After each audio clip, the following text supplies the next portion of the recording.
Senior Sergeant Anton Yegorovich Belov does not stand upright until the sky begins to pale. He is lying flat in a beet field on the northern shoulder of the Kursk salient, one hand buried in damp black soil, the other holding a wooden peg no longer than a pencil. The date is July 6, 1943. Somewhere beyond the low fog, German engines idle behind a ridge, close enough that the Soviet sappers can feel the tremor before they can hear it. Belov's men have already lifted the last mine from this narrow strip of ground, not because they are clearing a path for themselves, because they are building one for the enemy. He presses the peg into the earth and ties a pale scrap of bandage around it. Then another peg, then another. In the dim light, the three little flags make a line that any camera can understand. A passable lane, 11 meters wide, clean enough for a tank to trust, deadly enough to break a battalion. What the German photo interpreters will see later that morning is not a trap. It will look like a mistake. A Soviet mine belt with one service lane left open, marked too plainly and hidden too poorly. The kind of careless lane exhausted men leave behind when they think nobody is watching. To a Panzer officer, that lane means time saved. It means the attack does not pause. It means engineers do not crawl forward under machine gun fire. It means the armored spearhead keeps moving while the enemy line is still trying to breathe. Every part of that interpretation is wrong. The lane is real. The danger is what makes it real. By the summer of 1943, the Red Army had learned that German armor did not merely attack a line. It hunted weakness. A defensive position could be strong across 9 kilometers, but if there was one seam where tanks could pass, German doctrine would find it, widen it, and flood through before the defenders could turn a battlefield into a front again. That was the genius and the terror of the Panzer method. Speed was not decoration. Speed was the weapon. Tanks did not need to destroy everything in front of them. They needed to get behind it. Soviet commanders had paid for that lesson in whole armies. At Vyazma in 1941, formations that still existed on maps were already surrounded in the field. At Kharkov in 1942, a Soviet offensive became a pocket so fast that orders kept arriving for units that had no road left out. Again and again, German armor proved the same point. If a gap existed, the tanks would turn it into a disaster. The obvious answer was mines, millions of them. Anti-tank mines in belts, anti-personnel mines in the spaces between, wooden stakes, tripwires, pressure plates, buried casings, false paths, and warning boards removed before dawn. Around Kursk, Soviet engineers prepared defensive belts deeper than anything the Germans had yet faced in the east. But a minefield has a weakness. It tells the enemy where not to go. And German engineers had grown good at reading that language. They learned where mines were likely to be. They learned how Soviet belts were shaped. They learned how to probe, clear, mark, and push a lane through under cover of artillery. A minefield could delay a tank column. It could damage the first vehicles. It could force commanders to bunch up. But delay was not enough anymore. A delayed breakthrough was still a breakthrough if the next hour belonged to the attacker. What the Soviets needed was not a wall. They needed a door that punished the hand reaching for the handle. The idea that spread through engineer units before Kursk was brutal because it did not fight German instincts. It fed them. Leave a gap, make it believable, make it useful. Let aerial reconnaissance see it. Let tank officers argue themselves into trusting it. Let the corridor look like the smartest path through the obstacle, because for the first 100 meters it actually is. Then aim every gun at the place where confidence becomes commitment. The mathematics were cold. A lane had to be wide enough to look genuine, but narrow enough to deny choice. 10 meters looked accidental. 15 meters looked generous. 11 or 12 meters was better. A Panzer Affe could enter. A Tiger could squeeze through. But once inside, no commander could fan out, turn sharply, or correct a mistake without driving into mines on either side. The flanking belts did the real locking. In some sectors, Soviet sappers packed anti-tank mines at intervals close enough that a driver could not simply leave the track and survive. Anti-personnel mines guarded the edges so German engineers could not crawl in with probes and wire cutters the moment the shooting began. The lane looked open, but its sides were teeth, the guns were the jaw. Before the battle, Soviet artillerymen registered those lanes like addresses. A 76mm Zs-3 battery might fire one ranging round before dawn, record the elevation, traverse, and charge, then go silent under camouflage nets for hours. A second battery would do the same from a different angle. Mortars and heavier guns marked their own firing data in notebooks wrapped in oilcloth. If the lane was the invitation, the notebooks were the promise. No observer needed to discover the target later. No commander needed to shout corrections through dust and smoke. When a German tank crossed a certain bend, a number already existed for it. When it reached the second peg, another number. When the column slowed behind a burning lead vehicle, the whole road became a calculation. Belov understood only his part of it. He had been a railway worker before the war, the sort of man who knew how far a sound carried through steel and how a small misalignment could wreck something heavy at speed. In the army, that patience made him useful around explosives. He was not famous. He was not a designer of doctrine. He was a man who could crawl forward in the dark, cut the ground open with a bayonet, and remember exactly which patch of soil could kill him. The false lane north of Ponyri was assigned to his section because they had already worked that ground for 2 weeks. They knew where Soviet patrols had slipped through. They knew where rain collected. They knew which low fold in the field hid a man from German binoculars, and which one only looked like it did. On the night before the lane was exposed, Belov's men did 2 jobs that contradicted each other.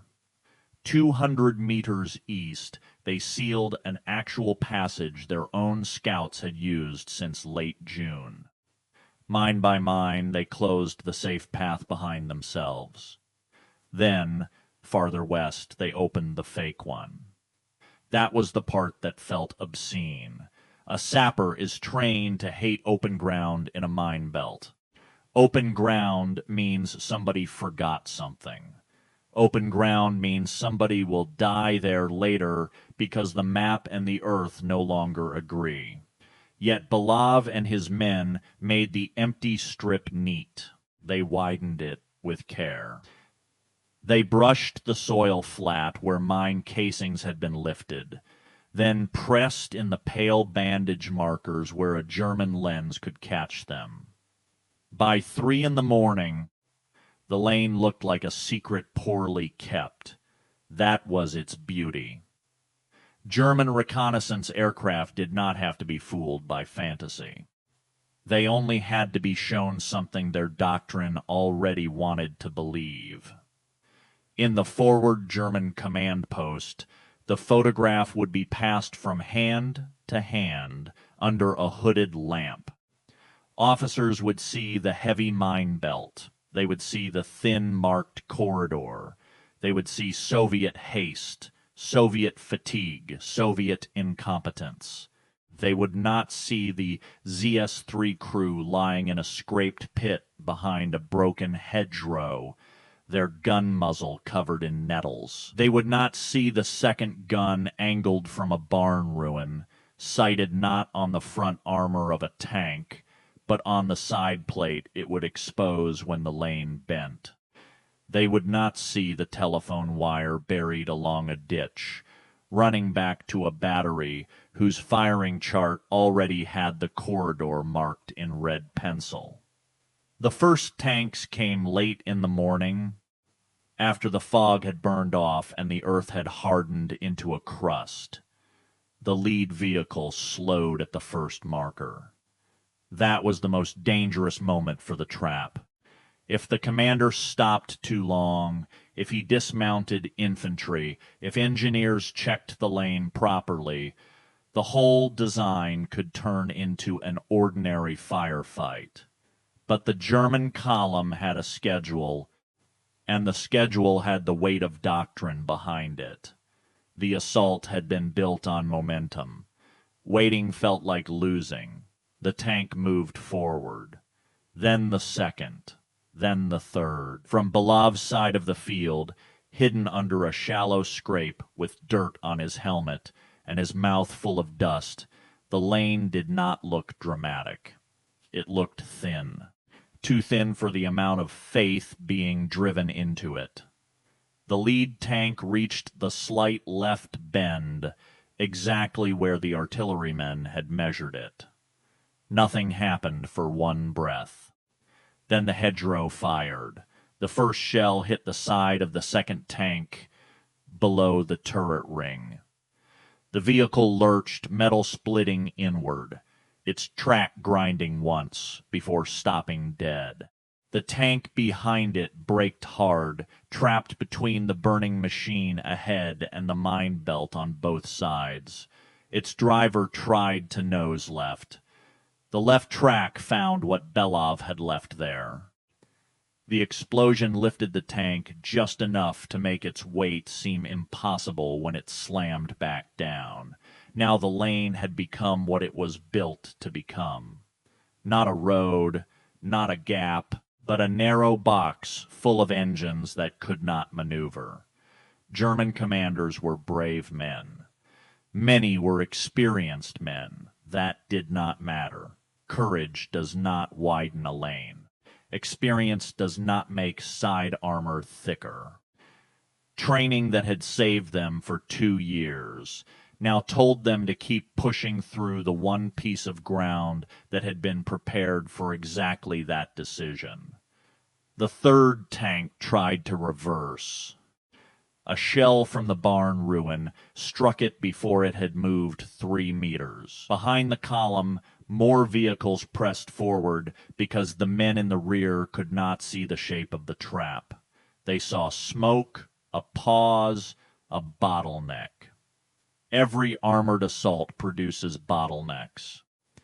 The instinct is to drive through before the enemy fire grows heavier.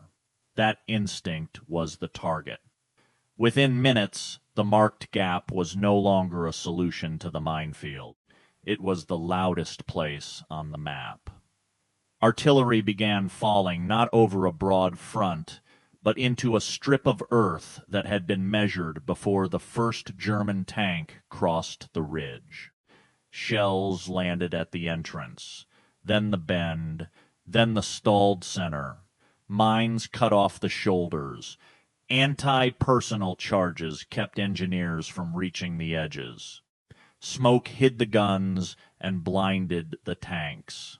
The German crews learned something in that corridor that no briefing could teach cleanly. A gap can be more dangerous than a barrier. A mine is honest.